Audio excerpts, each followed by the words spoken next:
지금이 감사입니다라는 제목으로 우리 맥주 감사주일 함께 말씀을 나누도록 하겠습니다.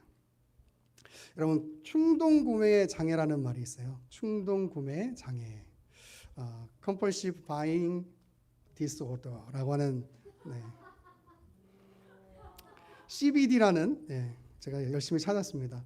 CBD라고 부르는 충동 구매 장애가 있는데, 자, 메모지가 있으신 분은 메모지를 꺼내시고 한 손에 기록하실 수 있는 분은 한 손에 기록하면서 제가 앞으로 17개를 읽어드릴 텐데 내가 과연 얼마나 해당되는지 한번 체크를 해보시기를 바랍니다. 자, 17개 중에 첫 번째, 물건을 사는 행위 그 자체를 즐기거나 쇼핑을 통해서 스트레스를 해소한다. 1번. 맞는 거를 이제 체크를 하는 거예요. 자, 1번. 2번. 부부끼리 앉아갖고 서로 이제 너가 뭘 사느니 막 이러면서 얘기해야 되는데, 그죠? 자, 2번. 구매 후에 한 번도 사용하지 않은 물건이 있다. 자, 3번. 쇼핑할 때 죄책감이 든다. 네 번째. 자, 가족들에게 택배나 밖에서 쇼핑한 물건을 보이지 않게 숨기거나 물건을 많이 사서 돈을 많이 쓴다는 지적을 듣는다. 다섯 번째, 내 소비 습관을 스스로 통제하지 못한다고 느낀다. 스스로 내가 느끼기에. 자, 여섯 번째, 쇼핑 말고는 별다른 취미가 없다. 자, 일곱 번째, 정말로 필요한 물건이 아닌데도 조금만 여유가 있으면 물건을 사려고 한다. 자, 이해가 되시죠? 여덟 번째, 부모의 설명을 받아들이지 못하고 사야 한다는 말만 하고 꼭 사고 싶다는 주장을 계속한다. 지금 웃는 웃음이 심상치 않습니다, 여러분. 자, 아홉 번째, 똑같거나 비슷한 물건을 반복적으로 산다. 자, 열 번째, 쇼핑한 물건은 왠지 버리고 싶거나 잊고 싶다. 그런 분들이 계시더라고요. 옛날에 우리 배장로님이 일하실 때 보면은 정말 한 번도 쓰지 않은 막 향수를 버리는 사람도 있고 막 그래요. 포장도 안 뜯어져 있고 막 이런 거. 그렇더라고요. 11번째, 물건을 사지 못하거나 놓친 경우에는 심하게 떼를 쓰거나 화를 낸다. 사고 싶다 이거죠. 12번째, 구입한 물건은 별로 활용하지 않으면서 오로지 사는 것에만 몰입한다.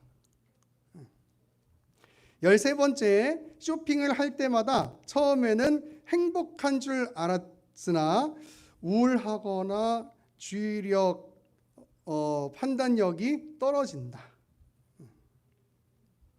14번째, 쇼핑은 항상 스트레스를 푸는 활동이라고 생각한다. 15번째, 점차 많은 물건을 사야만 만족한다. 16번째, 저축을 거의 혹은 전혀 하지 않으며 쇼핑으로 경제적 곤란을 겪는 경험이 잦다. 마지막 17번째, 하루에 3시간 이상 인터넷 쇼핑을 하며 심하면 10시간 이상 쇼핑을 하기도 한다고 한다. 굳이 구매를 하지 않는다 하더라도 아이쇼핑도 이에 포함된다고 써 있습니다. 괄호 열고. 자, 여러분 몇 개 정도 해당되세요? 말하기가 부끄럽죠. 네네네. 제가 이거를 이제 여러 가지 설교에 관한 자료를 막 찾아보다가 이제 인터넷에서 보게 된 글인데요. 우리가 얼마나 해당되는지를 모르겠지만 그래도 조금 많이 해당되면 내가 조금 정신의 건강을 위해서라도 이런 좀 쇼핑을 잘 해야겠구나 하는 생각을 하실 수 있을 것 같아요. 그런데 제가 오늘 설교에서 이 충동 구매 장애에 대해서 한번 여러분과 재미있게 이렇게 해보고 싶었던 이유가 있는데 그건 뭐냐면 여러분 사람들 중에 그런 사람들이 있어요. 뭔가 자꾸 새로운 자극을 찾아다니는 사람들이 있어요. 새로운 자극. 예를 들면 물건이 쇼핑이 그런 것이죠. 뭔가 계속 새로운 물건을 사고 싶고 찾아다니는 거예요. 여러분 새로운 걸 찾는다고 이야기할 때 어떤 발전적인 면이나 또 이런 노력을 이야기하는 게 아니라는 거 말씀 안 드려도 아실 거예요. 또 새로운 일들을 찾아다니는 사람들이 있어요. 뭔가 내가 이렇게 반복적인 이 상황이 너무 싫어서 뭔가 계속 새로운 일들을 만들어내고 새로운 일들을 찾아내려고 하는 거예요. 또 계속 새로운 사람을 만나려고 하고 또 내 삶 가운데 새로운 패턴들을 만들어내려고 하는 것. 여러분 새로운 것을 찾는 것 그 자체가 문제가 아니고 뭐가 문제냐면 자신의 책임과 의무를 제대로 하지 않으면서 뭔가 새로운 것에만 집착하는 것. 여러분 그것이 문제이겠죠. 그렇죠? 근데 왜 이런 새로운 것에 집착하는 현상들이 생길까? 이유는 지금에 만족하지 못하기 때문이에요. 지금에 만족하지 못해요. 계속 뭔가 새로운 것들을 통해서 나의 기쁨을 채우고 싶어하고 뭔가 새로운 자극들을 통해서 내가 그 자극을 느껴야지만이 내가 만족할 수 있다고 생각하는 거예요. 여러분 이게 문제인 거예요. 여러분 우리가 늘상 새로운 것들을 찾아내려고 하면 여러분 삶이 망가질 수밖에 없어요. 그렇잖아요. 우리가 쇼핑도 보면 뭔가 막 내가 사용은 여기 보면 그런 내용이 있잖아요. 사용하지도 않으면서 살려고만 한다. 뭐 이런 거 있는데 내가 계속 그런 어떤 새로운 것들을 통해서 어떤 기쁨들을 이렇게 느끼려고 하다 보면 누리려고 하다 보면 여러분 우리의 재정은 어떻게 되겠어요? 그렇죠? 그렇잖아요. 네. 지금에 만족하지 못하면 여러분 지금에 만족하지 못하면 우리는 삶이 망가질 수밖에 없어요. 네. 여러분 우리 성도들은요 지금의 순간이 하나님의 은혜를 임을 알 때 그때 만족할 수 있는 마음이 있다는 것을 아는 자들입니다. 네. 여러분 성도는 그런 자들이에요. 우리가 지금 이 순간이 왜 감사이고 이 순간이 왜 하나님 앞에 기쁨인가 이렇게 돌아보면 지금까지 지켜주셨던 그 하나님의 은혜가 내 삶 가운데 있다는 것을 알기에 지금도 감사이고 그리고 지금도 충분히 행복하다고 느낄 수 있는 것입니다. 여러분 저는 우리 의회나무교회 성도들이 하나님의 은혜를 알므로 여러분의 마음 가운데 감사가 넘치고 행복이 넘칠 수 있는 그런 복된 하나님의 거룩한 백성들 될 수 있기를 간절히 축원합니다. 여러분 오늘 본문을 보니까 우리로 하여금 하나님의 은혜를 기억할 것에 대해서 굉장히 계속해서 많은 강조를 하고 있어요. 여러분 사람은 항상 뭔가를 누리고 있을 때 하나님을 잃어버리기가 쉽잖아요. 그렇죠? 뭔가를 누리고 있을 때. 오늘 보면 12절부터 한번 볼까요? 12절부터 보면 이런 말씀이 있어요. 제가 읽어볼게요. 내가 먹어서 배부르고 아름다운 집을 짓고 거주하게 되며 또 내 소와 양이 번성하며 내 은금이 증식되며 내 소유가 다 풍부하게 될 때에 내 마음이 교만하여 내 하나님 여호와를 잊어버릴까 염려하노라 라고 되어 있어요.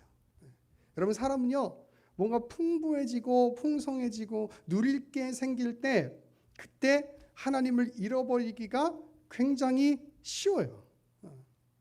하나님께서 신명기에서 이제 가나안 땅을 앞두고 이제 정착 생활을 하게 되고 또 집을 얻게 되고 또 어떤 농사나 목축을 통해서 여러 가지 것들을 얻게 되고 하면서 그러면서 이제 너희가 풍부한 것들을 얻게 될 때에 너희가 반드시 기억해야 될 게 있다. 그것은 뭐냐면 하나님의 은혜로 너희가 이것을 얻었다라고 하는 사실. 그 사실을 기억하라고 지금 하나님께서 이 신명기 8장에서 말씀하고 있는 거예요. 여러분 우리도 마찬가지예요. 우리가 항상 내가 누리고 있는 것, 내가 가지고 있는 것, 그것을 이렇게 우리가 누리고 있을 때 가진 것을 볼 때 어떤 마음을 가져야 되냐면 하나님께서 나에게 이 모든 것들을 허락하셨구나. 그리고 그것에 대해서 감사할 수 있는 마음이 있어야 된다라고 하는 사실이에요.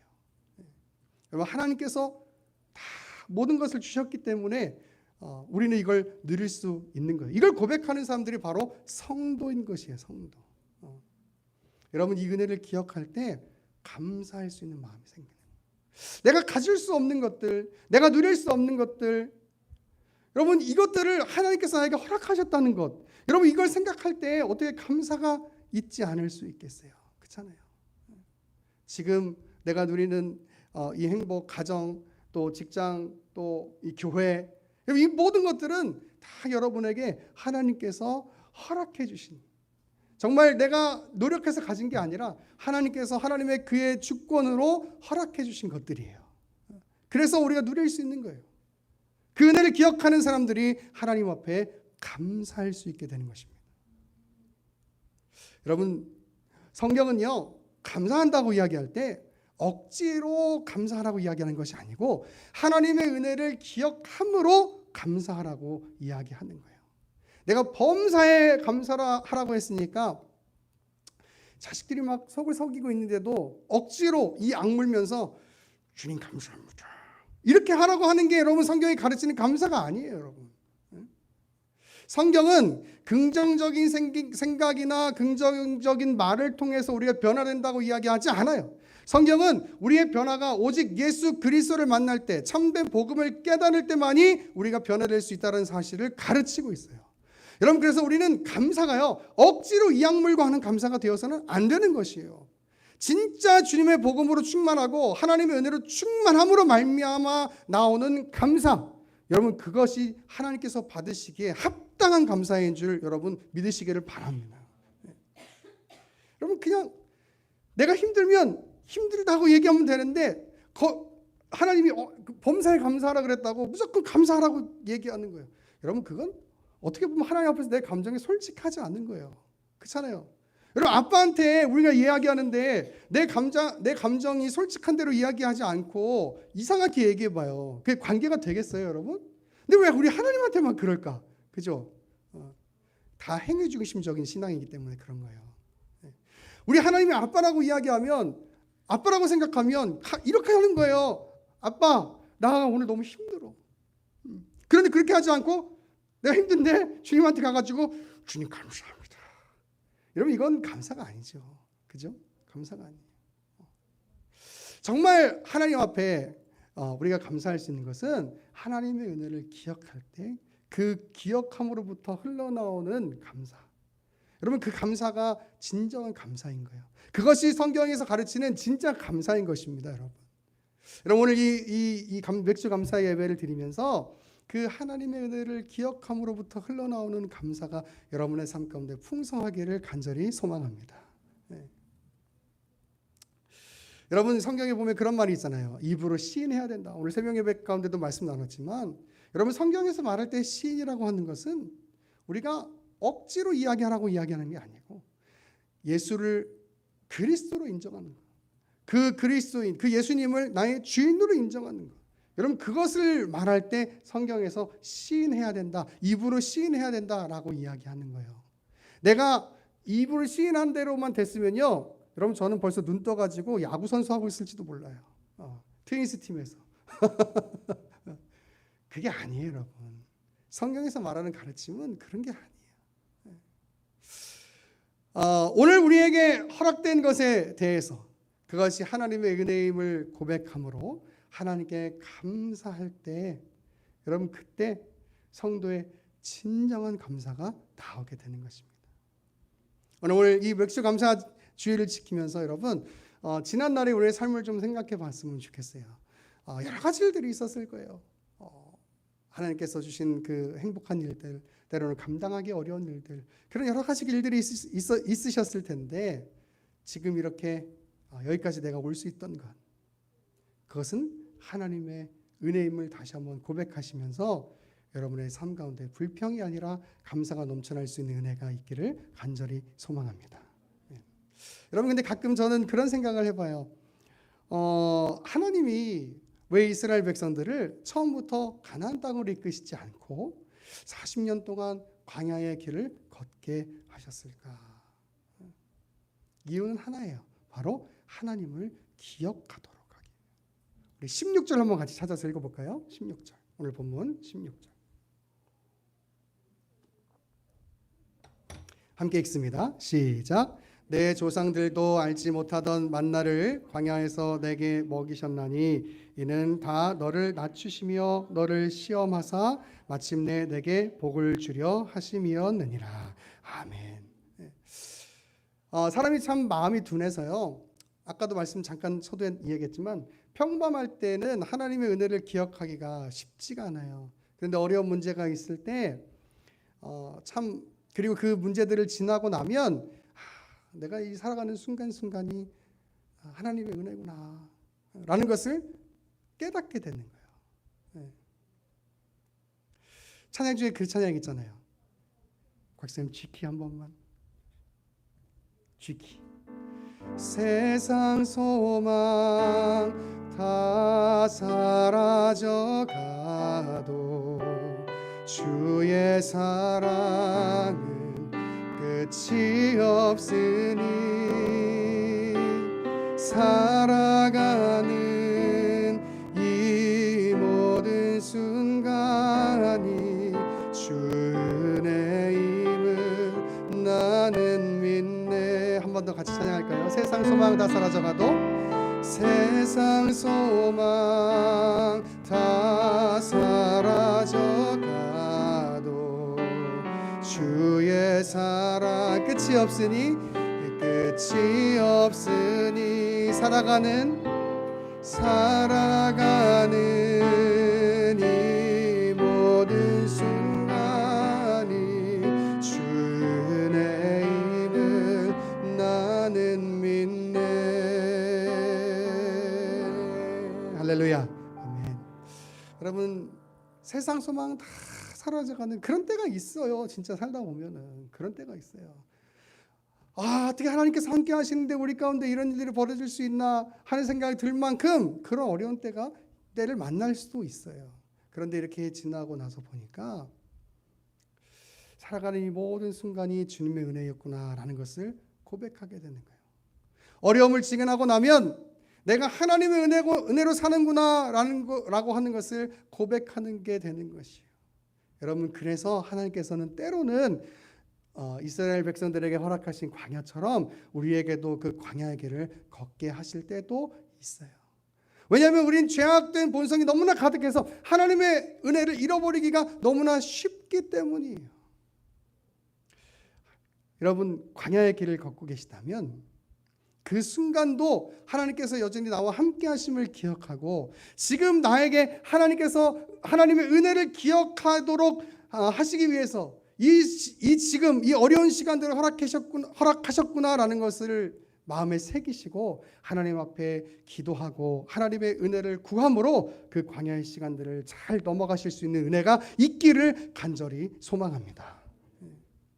여러분, 이게 복이에요. 여러분, 이게 복. 하나님의 은혜로 산다는 것을 고백할 수 있게 되는 것, 여러분, 이것이 바로 성도들의 복인 것입니다. 하나님의 은혜를 기억하고 내가 모든 순간순간을 살아갈 수 있는 것, 그것이 하나님의 은혜입니다라고 고백할 수 있는 것, 여러분, 이것이 바로 우리 성도들에게 주시고자 하는 하나님의 복됨이다, 그 말입니다. 여러분, 우리 18절 한번 같이 읽어볼까요? 오늘 본문 18절 함께 읽습니다. 시작. 내 하나님 여호와를 기억하라. 그가 내게 재물 얻을 능력을 주셨습니다. 이같이 하심은 내 조상들에게 맹세하신 언약을 오늘과 같이 이루려 하심이니라. 아멘. 여러분, 우리가 물질 가지고 누리고 사는 것, 이 모든 것 내 능력이 아니고 하나님께서 우리에게 재물 얻을 능력을 주셨음을 믿으시기를 소망합니다. 여러분, 그렇게 살아갈 수 있는 그 순간순간을 살아갈 수 있는 것, 그것이 무엇이냐? 이같이 하심은, 그 다음에 설명하는데 내 조상들에게 맹세하신 언약을 오늘과 같이 이루려 하십니다 라고 얘기하고 있어요. 그 언약이 뭡니까? 내가 너를 내 백성 만들어주겠고 하나님의 자녀 만들어주겠고 너로 하여금 복된 백성 만들어주겠다라고 하는 그 아브라함으로부터 흘러나오신 그 하나님의 약속, 여러분, 그 약속으로 말미암아 오늘도 부족하지만 연약하지만 우리를 하나님께서 지켜주신다고 말씀하고 있는 것이에요. 여러분, 지금의 여러 가지 어려운 상황 가운데 여러분이 있을지 모르겠지만 여러분 분명히 기억하셔야 할 것은, 성경은 분명히 우리를 향한 그 주님의 손길이 우리에게 여전히 함께하고 계시다라고 하는 사실입니다. 여러분, 그 모든 것들을 기억할 때 지금의 상황이 어떠하든지 간에 중요한 사실은 내가 지금 이 순간 하나님의 은혜 안에 있다라고 하는 사실이고, 그렇기에 여러분 지금이 여러분에게 허락된 그 지금이 감사로 고백될 수 있는 것입니다. 여러분, 오늘 말씀을 정리하면서 우리가 1년에 벌써 반을 살았어요. 여러분, 2023년에 반을 살았는데 반을 살아오면서 어떤 일이 있었는가 한번 2023년만이라도 한번 이렇게 쭉 돌아보면 뭐 늘 좋은 일만 있었던 것은 아니었을 거예요. 정말 하나님 앞에 무릎 꿇고 기도하지 않으면 넘어갈 수 없는 상황들, 정말 하나님의 위로가 없으면 그 순간을 버틸 수 없는 상황들, 그런 여러 가지 상황들이 있었을 텐데, 여러분, 그러나 분명한 사실은 뭐냐면 하나님께서 우리를 광야에 머무르도록 하지 않고 가나안 땅으로 들어가게 하신다는 사실이에요. 그렇기 때문에 여러분, 지금을 원망과 불평으로 채우지 마시고 하나님의 은혜를 기억하고 여전히 함께 하시는 그 하나님의 손길을 기억하고 감사할 수 있는 그런 복된 하나님의 거룩한 백성들 될 수 있기를 간절히 축원합니다.